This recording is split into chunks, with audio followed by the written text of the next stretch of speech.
15 минут.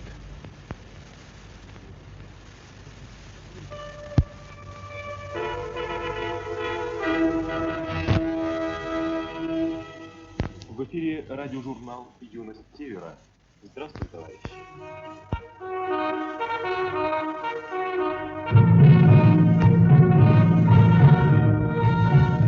Наступивший год знаменателен для нашей республики. Мы будем отмечать 350-летие вхождения Якутии в состав российского государства и 60-летие ее автономии.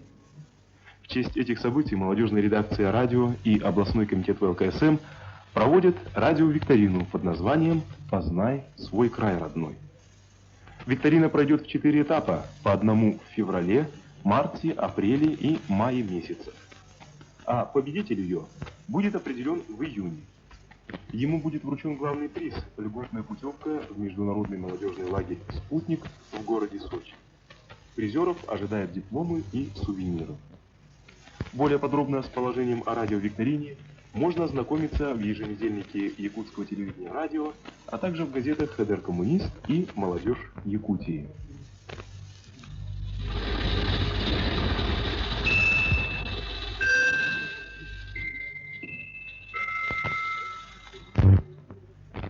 Радиовикторина «Познай свой край родной». Первый тур. 1632 февраль 1917 года.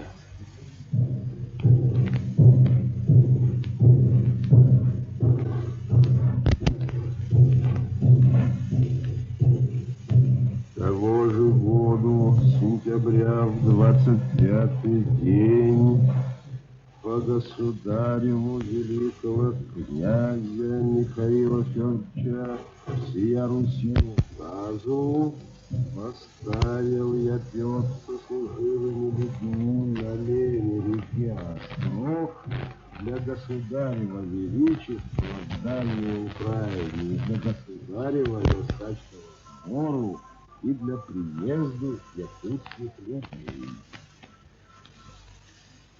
А прежде того, на Лени-реке и в якутской земле государева острогу не бывало нигде. А поставил государь новый острожек я Петрушка против якутского князца Мамыкова Улусы и между ними многими улусами среди сия земли. Если бы можно было попасть в Якутск, построенный Петром Бекетовым в 1622 году, то его вид поразил бы нас.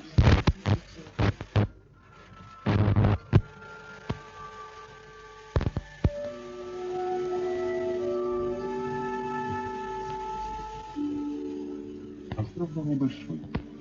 Вся крепость состояла из 3 изб и 2 амбаров. А вокруг них был сооружен острог, стройной башней международного. Картины Якутска дополняли, расположена на берегу реки отводная караульня и баня. Башня, которая сегодня стоит во дворе Краеведческого музея, появилась значительно позже, после 1642 года, когда Якутск уже во 2-й раз был перенесен на новое место и стоял в районе нынешней Табагины. Якутск тогда расположился в 200 метрах от реки, 4 ворот выходили на все 4 стороны. А население достигло уже 300 человек. Из сегодняшнего дня будущая столица Якутии видится большой деревней. Однако по тем временам она имела большое политическое и административное значение. В течение десятилетий Якутский острог был самым восточным форпостом России. Именно отсюда направлялись отряды русских землепроходцев, которые возглавляли Семен Дежнев, Витус Беринг, Ерофей Хабараев. Итак, Якутск был основан в 1632 году. В связи с этим наш первый вопрос.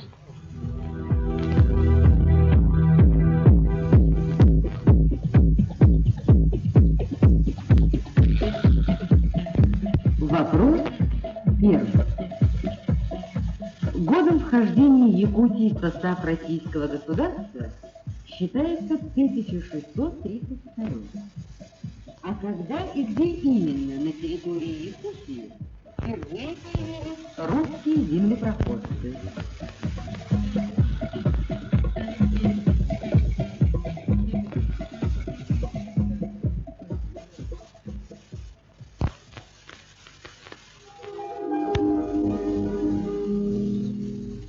XIX век.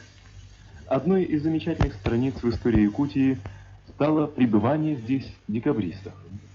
У микрофона научный консультант передачи, кандидат исторических наук Василий Николаевич Иванов. В 1826-1827 годах в якутскую ссылку прибыло 10 декабристов. Бестужев, Андреев, Чижов, Муравьев, Апостол и другие.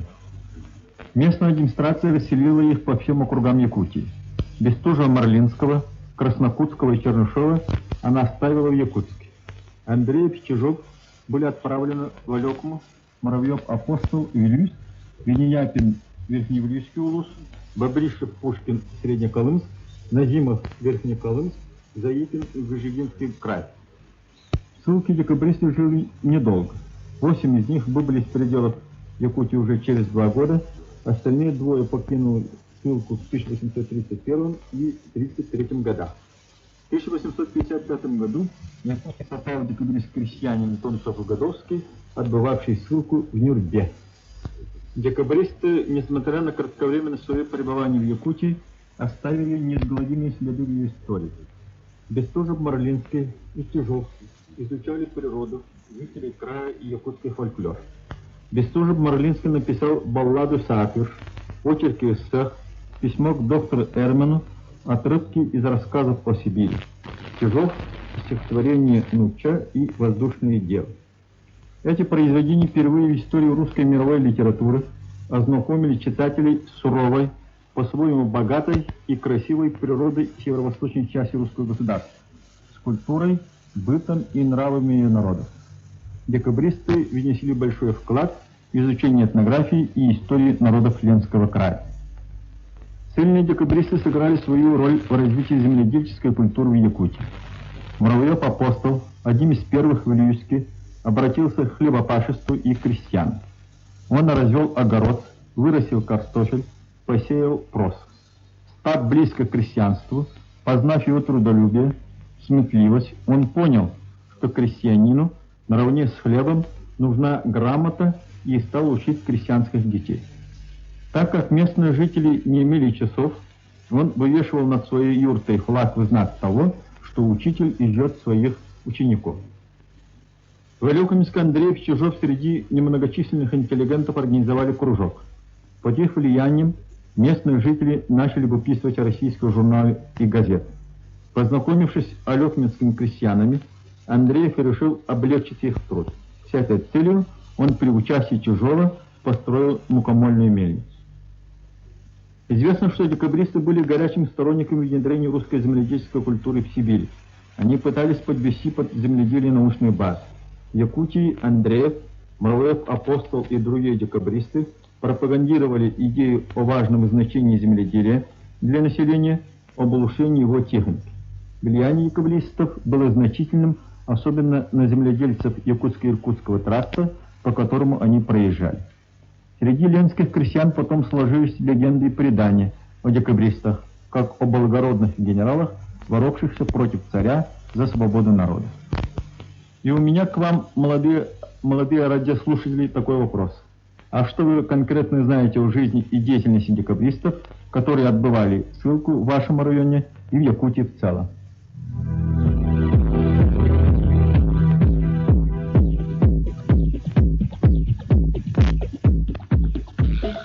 Что конкретно вы знаете о жизни и деятельности декабристов, которые отбывали ссылку в вашем районе и в республике в целом?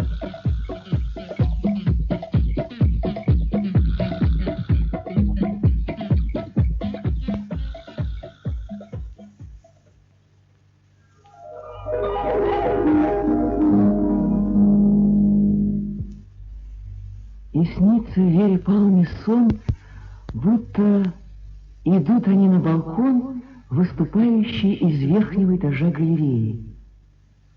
Как же Вера Павловна не заметила прежде? по этим нивам рассеяны группы людей.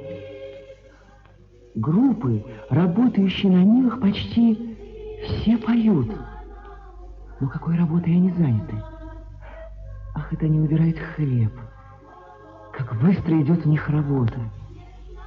Но еще бы не идти и быстро. И еще бы не петь им. Почти все делают за них машины. И жнут, и вяжут снопы, и отвозят их. Люди только управляют машинами. И все так будут жить? Да, Вера Павловна, для всех будет такая жизнь. Для всякого вечная весна и лето. Пламя свечи резко качнулось, оборвав воспоминания Чернышевского. Воспоминания о будущем, о нашем сегодняшнем дне. Удивительно, насколько ясно видел его Чернышевский. Предсказать светлое будущее своего народа в годы царского произвола, темноты и невежества. И труд, до сих пор отупляющий своей монотонностью и доводящий до отчаяния своим результатом, когда большую часть урожая у крестьян отбирают, представить трудом в радость, сласть. Каким же оптимизмом в жизни и верой в свой народ нужно обладать, чтобы разглядеть его, это будущее, разглядеть и продолжать верить в него здесь, в ссылке в Вилюйске.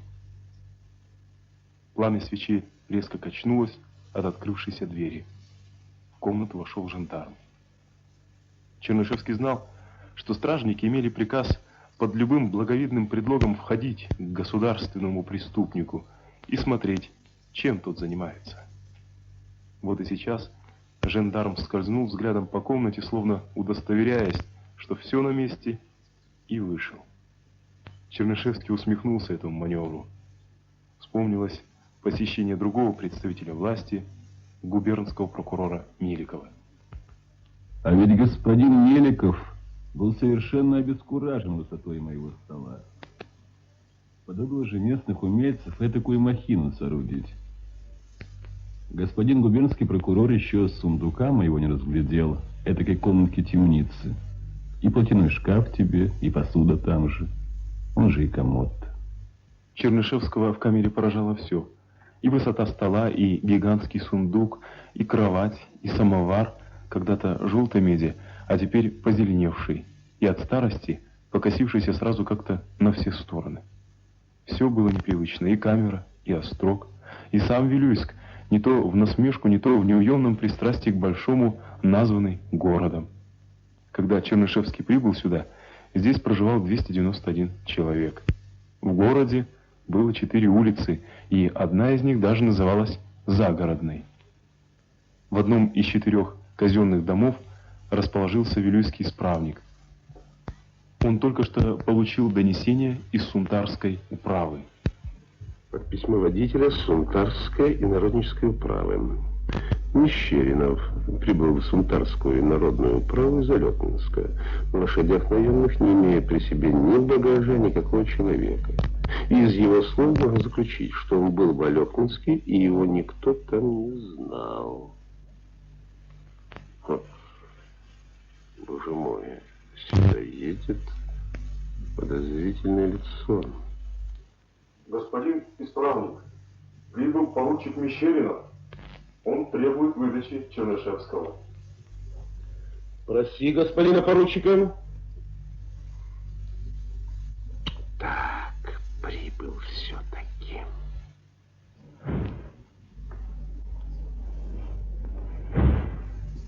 Поручик корпуса жандармов Мещеринов командирован сопроводить государственного преступника Чернышевского в Благовещенск. Вот мои документы. Так, садитесь, поручик. Благодарю. Предписание Иркутского жандармского управления. Так. Предписывается исполнить в точности, без малейшего замедления, все приказы поручика корпуса жандармов Мещеринова, относящиеся до перевода посаженного в городе Вилюйске Николая Чернышевского во вновь назначенное место жительства. Посаженного. Да. Господин поручик, я не могу выдать вам государственного преступника Чернышевского. То есть как не могу? Только со специальным разрешением губернатора. Ипполиту Мышкину, а под именем жандармского поручика Мещеринова скрывался именно он, после долгого и опасного пути из Петербурга в Вилюйск не удалось не только освободить, но даже и увидеть Чернышевского. Николай Гаврилович только много лет спустя узнает, что Мышкин станет вторым человеком, арестованным за попытку освободить государственного преступника.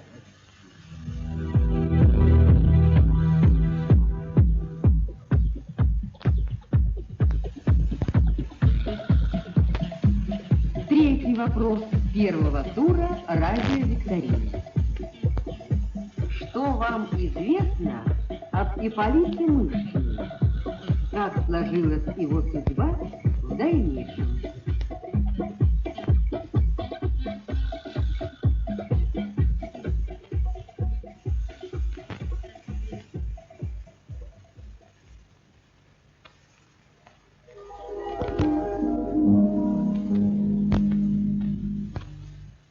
1904 год. Романовский протест. Знаменитая Романовка.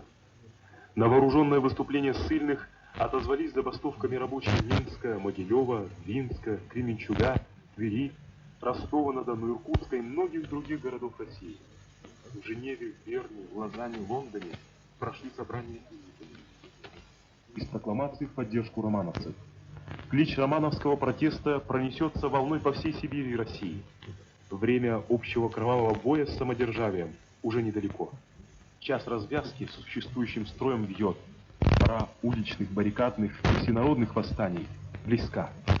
Свой отклик события в доме Романова имели и в Якутске. Одним из мест, где проходил обмен мнениями, стала тогда книжная лавка Игумнова в Малом базаре, или Кружаве, как его еще называют, часть которого, кстати, сохранилась до наших дней. Она рядом с Зеленым рынком. Публика в лавке была разношерстной, и нередко здесь можно было услышать перешептывание растревоженных обывателей об осмелевших ссыльных, как они говорили, анархистах, которые осмелились даже после суда, подумать только, после суда, по пути на пароход, который должен их отвезти в Иркутск, посмели распевать Марсельезу. Проводы романовцев вылились в демонстрацию. Уже за 2 часа до вывода их из тюрьмы у ворот начал собираться народ, и встретил он их варшавянкой. Раздались возгласы: «Долой самодержавие! Да здравствуют романовцы! Да здравствует грядущая революция!»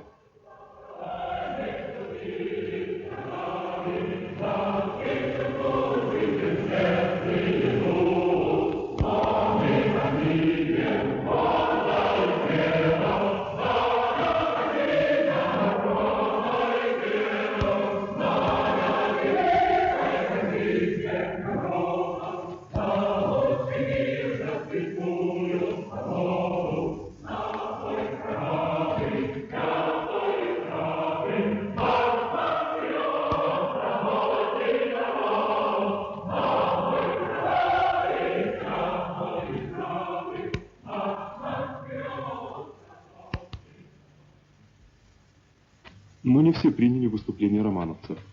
Ссыльные эсеры были против. И часто в спорах настаивали на бессмысленном характере этого выступления. Их мнение разделял и ссыльный Василий Петрович Приютов. Противниками в спорах с эсерами выступали социал-демократы, в том числе уроженец Якутска Владимир Чапалов. Вот вы, Василий Петрович, говорите, что в революционной деятельности рискованно полагаться на кого-либо, и при этом намекаете на несознательность местного населения. А что, в России разве не рискованно? Разве романовцы сами пришли там, в России, в полицию?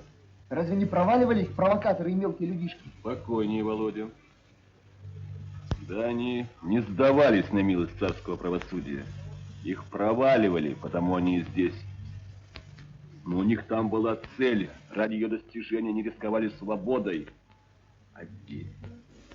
Не выступили романовцы, дали им по 12 лет каторги и все. Разве они этого добивались? Ну, конечно. Я знаю, вы бы хотели. Сейчас вооруженное выступление, а через час республика. нервируйте, Володя. 12 лет каторги, не 12 лет учебы в вашем реальном училище. Чтобы пойти на каторгу, нужна большая, великая цель. А Якутия малоперспективная окраина наша. Да, вы правы. Якутск — захолустье. Народ здесь неграмотный. Промышленности никакой. Работать совершенно невозможно. Но вот вопрос. А что, Россия, за которую вы будете бороться, сразу стала такой революционной? Ведь нет же, Василий Петрович. Сначала за ее свободу платили своей свободой декабристы. Потом народники, которые, кстати, ходили и вы. А теперь социал-демократы. Народ здесь натерпелся ничуть не меньше, чем Россия. А значит, и почва для революционной пропаганды есть. И долг каждого революционера помочь ему стать сознательным борцом. Сначала через кружки, организации, а потом... И вскоре такой кружок социал-демократов в Якутске был создан.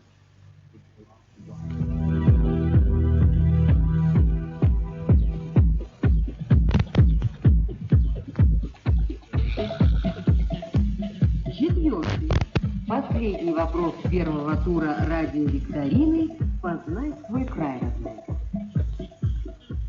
Как назывался этот первый кружок социал-демократов в Якутии? Что вы знаете о Владимире Чапалове и о других членах кружка?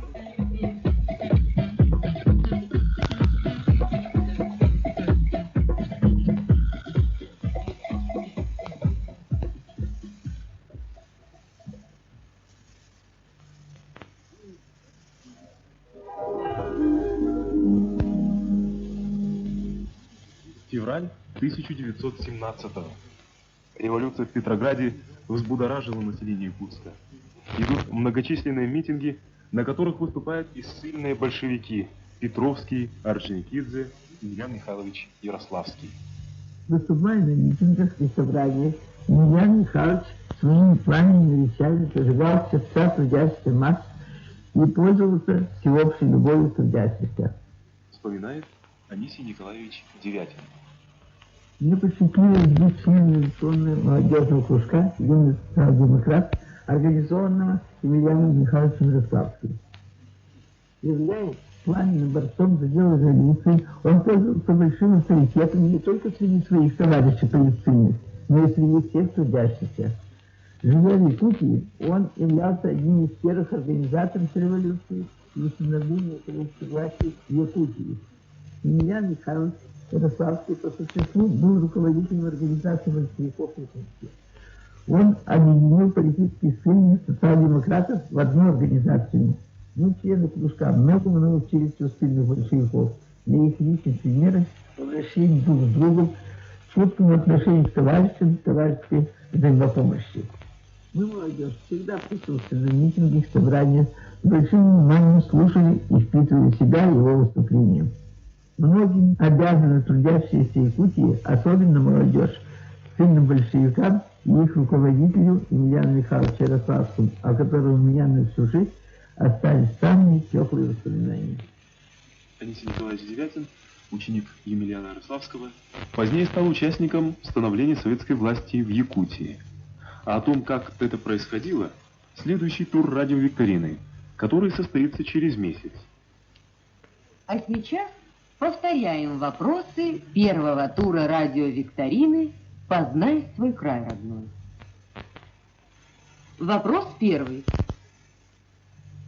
Годом вхождения Якутии в состав российского государства считается 1632. А когда и где именно на территории Якутии впервые появились русские землепроходцы? Вопрос второй. Что конкретно вы знаете о жизни и деятельности декабристов, которые отбывали ссылку в вашем районе и в республике в целом? Третий вопрос первого тура радиовикторины. Что вам известно об Ипполите Мышкине? Как сложилась его судьба в дальнейшем? Четвертый, последний вопрос. Как назывался этот первый кружок социал-демократов в Якутии?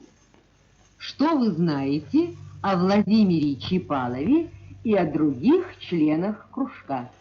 Ваши ответы мы ждем по адресу Якутск радио молодежная редакция до 14 марта. Всего доброго, желаем успехов.